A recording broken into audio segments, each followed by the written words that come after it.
appreciate you coming down, and we want to give you a little background about our community, and want to hear a little bit about yourself to educate many of our executive board members here. Welcome to our community. The greater Flatbush Midwood Jewish community happens to be, according to the latest statistics, the demographics I should say, is the largest Jewish community in the entire state of New York.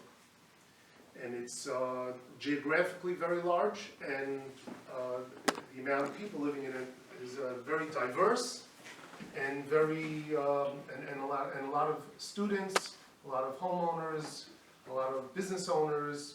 It's a very interesting, diverse community. You may have gone, like you said, to numerous other communities. Some are mostly Hasidic or mostly different types of communities. This community, the Greater Flatbush community, we have tremendous diversity. And diversity brings diverse opinions as well. And we have many different organizations and many different social service organizations, communal organizations. And a while back, we decided that we're going to form one coalition with everyone together.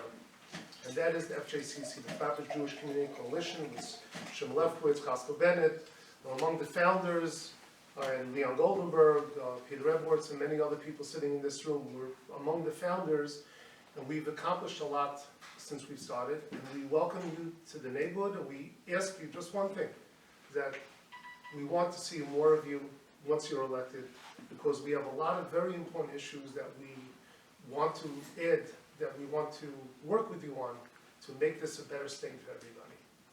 And with that, we'll ask you to say a few words. I continue to be humbled by the attention that the position of Lieutenant Governor receives, given that traditionally when the Lieutenant Governor walks in the door, there's this collective sigh of disappointment because the governor's not there in his place. But I'm going to get used to that because it's a big state, and again, to get a relationship. And I believe in relationship politics. I have no regard for politicians who show up at election time, they parachute in, and they say they're going to be coming back and make promises, and then all of a sudden they disappear. I've been an elected official for 20 years, and if you ask anyone that I've had the honor to represent, whether I was on a town council or I ran for local office to try and preserve the character of my community, something I know all of you fight for.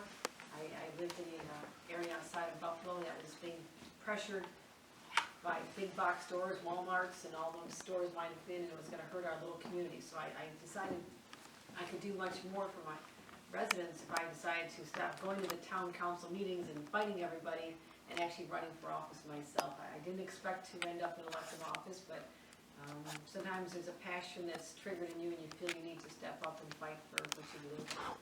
So I was a town council member for 14 years, so I have a lot of experience balancing municipal budgets, fixing roads and sewers and potholes and recreation programs, senior programs, and really issues that affect the quality of life of communities. So, and I've also used to fight against unfunded mandates out of Albany all the time, so I know what it's like to be on the receiving end if you're a municipality trying to make ends meet, when Albany puts a lot on your back as well. So I'll be able to bring that local government perspective to the position as well.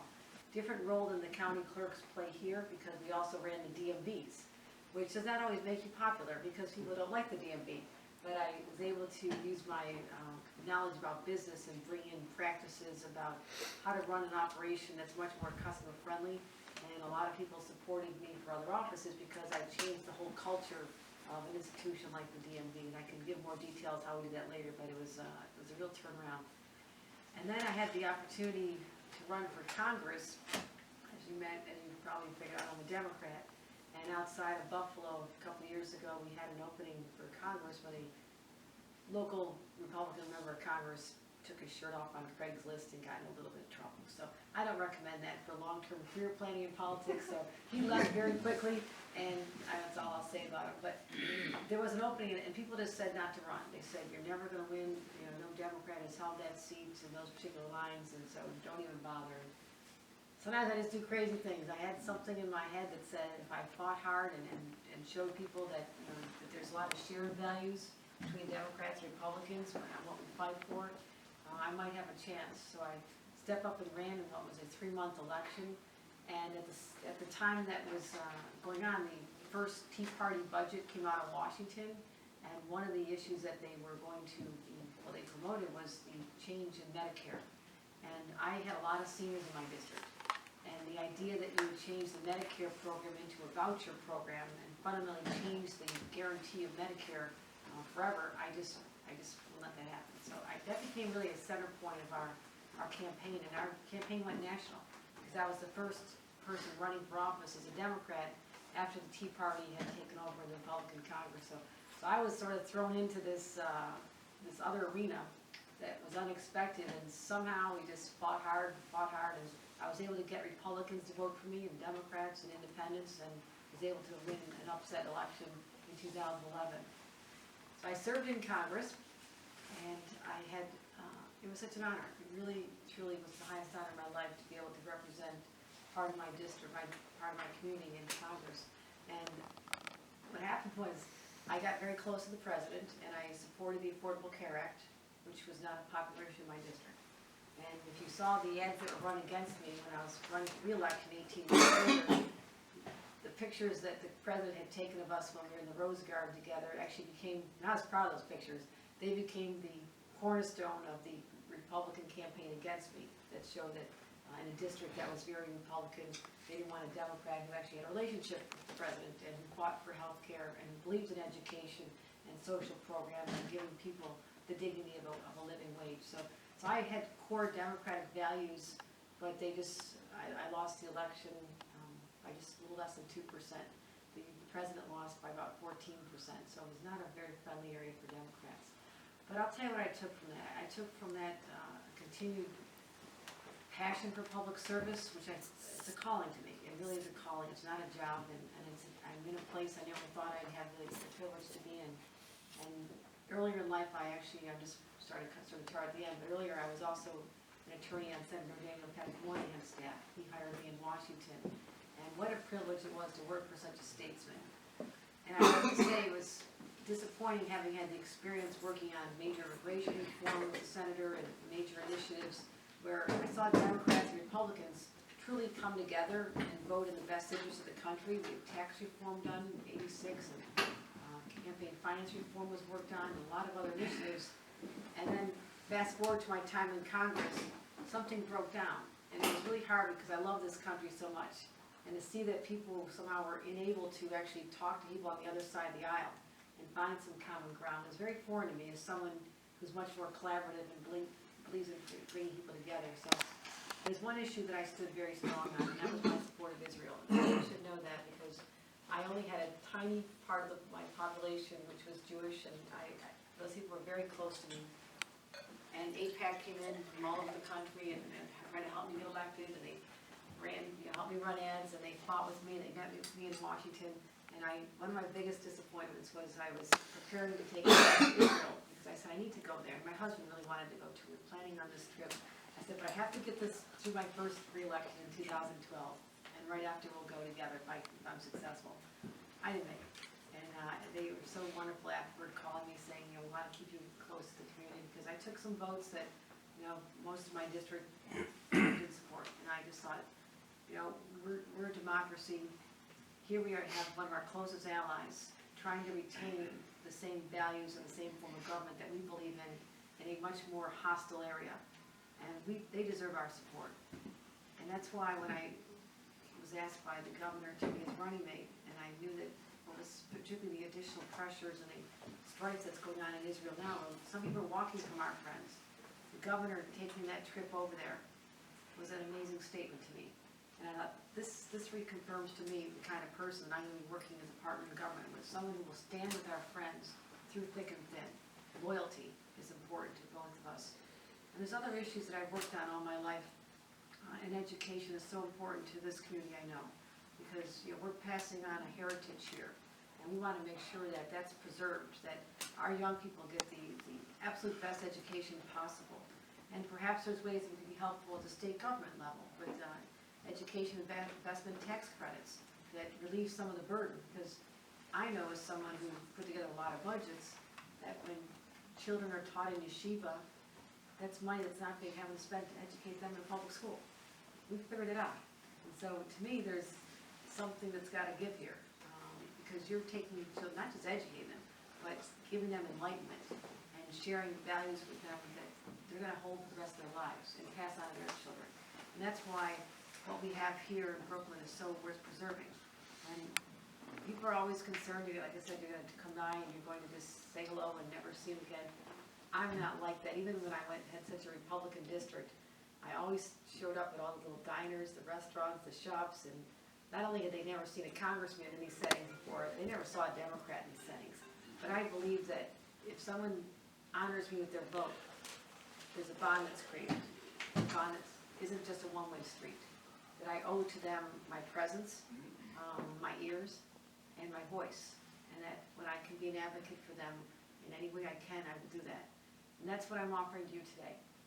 Coming with a first hello, but also really wanting you to understand that this is not the last time, because it's not who I am. I wouldn't do that. I would not take our relationship for granted like that. What I'm doing right now is what I love best about this. My opportunity to go into places I never would have been. Again, I'm from Buffalo. My parents started in a trailer. Very humble beginnings.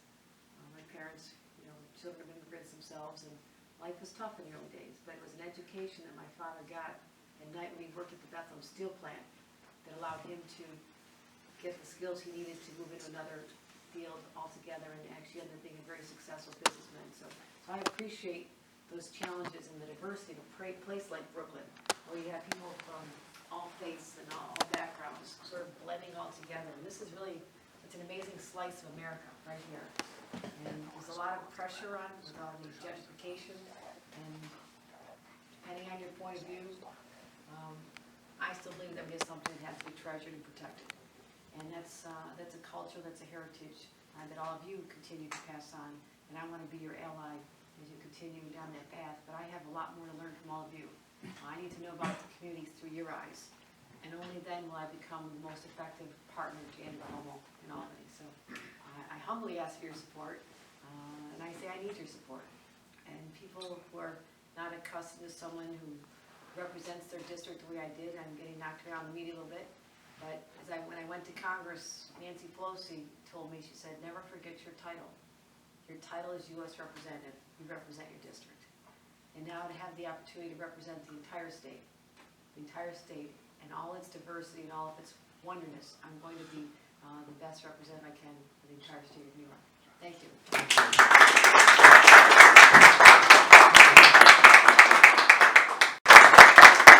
Elected officials love applause. Do it again. I've heard a lot of elected officials come and deliver canned speeches, and yours was not canned. It was straightforward, and it's very much appreciated. I read your bio, and I saw your involvement with faith-based schools, elementary and high school, and it had such a refreshing wind of change from so many of the other elected officials. They look at us as strange animals, and what do we want from them? They don't know how to eat us, and I think you have an understanding of that. And you can find all of those police officers. What are we going to do? What are we going to do, police? What do you mean? You're the police. There's no room for rampage. So how do we balance that? How do we make sure that, yes, somebody should be violated in that way, but that there shouldn't be that type of blowback against the policing authorities? I'm not sure I'm smart enough to figure this out, but you're the one who's going to be elected to do that. I have a few comments on what you said, and first I'll address the whole idea of being not liberal enough, which was what they're leveling against me. I found it fascinating when We appreciate you coming down. We look forward to a very warm and fruitful relationship in our community together with Albany, with the governor's office, and we hope you'll be a strong advocate for our community in the governor's office in the next 4 years. I'd be honored to have that position, truly. And again, you'll see me over and over again. We'll break bread together again. We'll walk through district. Former Congressmember Hochul has been to our community many times, which I think is of critical importance. She's literally been to Crown Heights, to Williamsburg, to Borough Park, now Flatbush. She's been everywhere. She understands our community, understands our concerns, understands the needs that we have for assistance with yeshivas and tuition. And I think there's no question that it's a very easy race.